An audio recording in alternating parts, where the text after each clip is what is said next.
সুদীর্ঘকাল থেকে বৃহত্তর ময়মনসিংহের কলমাকান্দা, দুর্গাপুর, হালুয়াঘাট, ধোবাউড়া, ফুলপুর, পূর্বধলা, নকলা, নালিতাবাড়ি, শ্রীবর্দী, ঝিনাইগাতি, বক্সিগঞ্জ, মধুপুর, ভালুকা, সিলেটের ধরমপাশা, তাহিরপুর, কুলাউড়া, মৌলভীবাজারের সীমান্তে বসবাস করে আসছে গারো, হাজং, কোচ, বানাই, দালু, হদি, মান্দায় রাজবংশী ক্ষুদ্র নিগোষ্ঠী জাতি।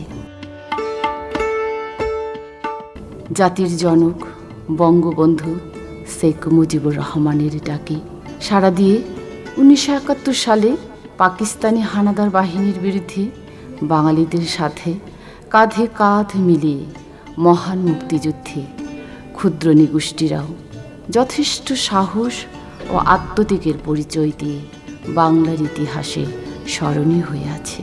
1971 সালে 25 মার্চ থেকে শুরু করে 16 ডিসেম্বর পর্যন্ত দীর্ঘ 9 মাস রক্তক্ষয়ী যুদ্ধে এদেশের ক্ষুদ্র নিগোষ্ঠীর অংশগ্রহণ একটি উল্লেখযোগ্য অধ্যায়।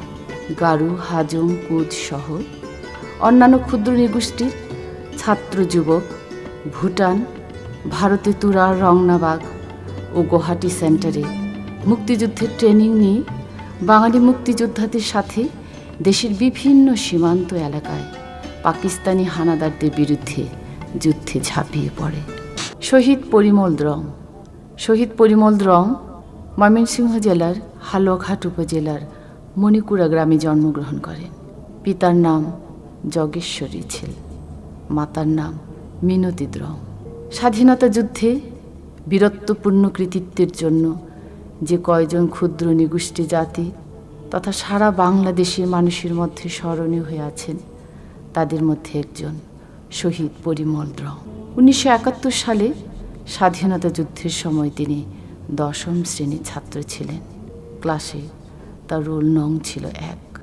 অত্যন্ত মেধাবী এই ছাত্র এসএসসির গণ্ডি পার হওয়ার আগেই চারিদিকে পাকিস্তানিদের শুরু হয় নৃশংস হত্যাযজ্ঞ, চলে অমানবিক অত্যাচার। পাকিস্তানিদের অত্যাচারে বিচলিত যুবক কোনো উপায় না পেয়ে দেশ ও মাতৃকার টানে নাম লেখেন মুক্তিযোদ্ধাদের খাতায়।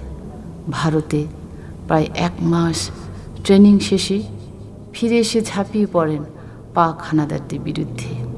বর্তমান নালিতাবাড়ি উপজেলার কাশিবাড়ি এলাকাধীন পাকিস্তানিদের সাথে এক সম্মুখ যুদ্ধে পাকিস্তানিদের কাছে ধরা পড়েন এবং পরে তার উপর পৈশাচিক নির্যাতনের বর্ণনা শোনা গেল শহীদ পরিমল রঙের ভাগিনার মুখ থেকে।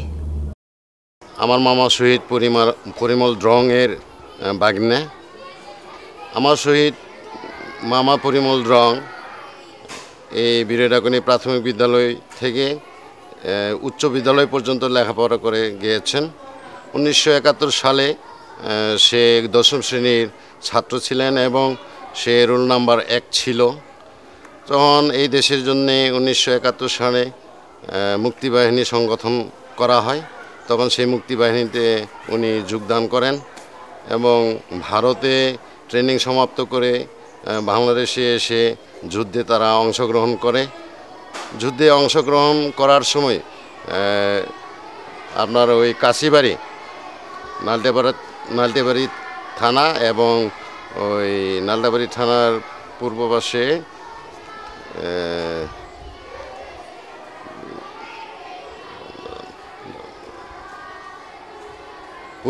যে থানা ছিল সেই থানার অধীনে এই কাশিবাড়ি। সেখানে যুদ্ধের সময় তাকে পাক সেনাবাহিনী তাদেরকে আক্রমণ করে, আক্রমণের ফলে তাদের যুদ্ধের সময় তাদের যে অস্ত্রগুলি ছিল সেই অস্ত্রের মধ্যে অনেক অংশেই অস্ত্রের গোলাবারুদ শেষ হয়ে যায়। তখন তারা পাক সেনাদের বাহিনীদের কাছে ধরা পড়ার পরে তাকে ধরে নিয়ে আসে হালুয়াঘাট থানায়। এমন অবস্থায় নিয়ে আসে তাকে কোমরে বড় একটা রশি দিয়ে বাঁধা অবস্থায় এবং গাড়ির পিছনে বেঁধে তাকে হেসড়ে নিয়ে আসা হয় হালুয়াঘাটে, এবং হালুয়াঘাটে তাকে নিয়ে এসে তাকে ওই ব্লেড দ্বারা শরীরের প্রত্যেকটা জায়গায় কাটা হয়, এবং কাটার পরে তাকে ওই শুকনা মরিচের গুঁড়ো দিয়ে মাখানো হয়। এই অবস্থায় তাকে অনেকবার নির্যাতন করে। নির্যাতনের শেষে 3 দিন পরে তাকে নিয়ে যায় ওই ইয়াতে আপনার গাঙ্গিনার পাড়ে তাদের একটা গণকবর ছিল। ওই গণকবর থেকে ওইখানে তাকে হত্যা করা হয় না। পরে গাঙ্গিনাপাড় থেকে নিয়ে যায় তাকে ওই ইয়াতে আপনার সরষাপুরে গণকবর করা আছে তাদের মুক্তিবাহিনীদের। ওই সরষাপুরে যে তাকে ধার করে শেষে বন্দুক দিয়ে গুলি করে তাকে ওখানে হত্যা করা হয়, এবং ওইখানেই তাদের গণকবরের যে মুক্তিবাহিনীর গণকবরের ওখানে এখনও তাদের শহীদ স্মৃতি আছে। আমাদের এই বাংলাদেশ সরকার তাদের উদ্দেশ্যে তাদের নামেই এখনও ওইখানে শহীদ সৌধ করা হয়। তাকে ধরে নিয়ে আসা হয় হালুয়াঘাটে নিয়ে আসার পরে তাকে এমনভাবে নির্যাতন করা হয় যে তার সম্পূর্ণ শরীরটা ব্লেড দিয়ে কেটে কুচি কেটে লবণ এবং শুকনা মরিচের গুঁড়া দিয়ে তাকে মাখানো হয়। এভাবে নির্যাতন করে শেষে ক্ষান্ত রাখেনি, শেষে গরম পানিতেও তাকে চুবানো হয় এই অবস্থায়, এবং হালুয়াঘাট এক প্রান্ত থেকে অপর প্রান্তে আবার ওই রশি দিয়ে বেঁধে জিপ গাড়ির পিছনে টানা হেঁচড়া করে তাকে নির্যাতন করা হয়। নির্যাতনের শেষে তাকে নিয়ে যায় গাঙ্গিনাপাড় গণকবরে, সেখানে কিন্তু তাকে আবার হত্যা করা হয় না। শেষে গিয়ে ওই আপনার ওই সরিষাপুরে আরেকটা গণকবর আছে, সেখানে নিয়ে তাকে ধার করিয়ে তারপর বন্দুক দিয়ে শ্যুট করে তাকে হত্যা করা হয়।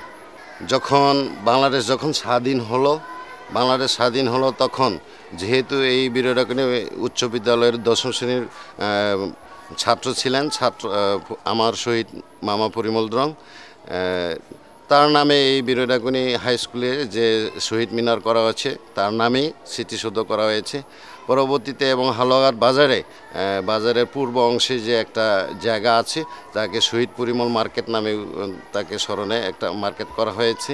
এবং পরবর্তীতে যখন আমার ট্রাইবাল ওয়েলফেয়ার অ্যাসোসিয়েশন হালুয়াঘাট থানা শাখা যখন স্থাপিত হয় এবং স্বাবলম্বী হয়, তখন ট্রাইবাল ওয়েলফেয়ার অ্যাসোসিয়েশনেও অফিসের সামনে তার নামে স্মৃতিসৌধ করা হয়।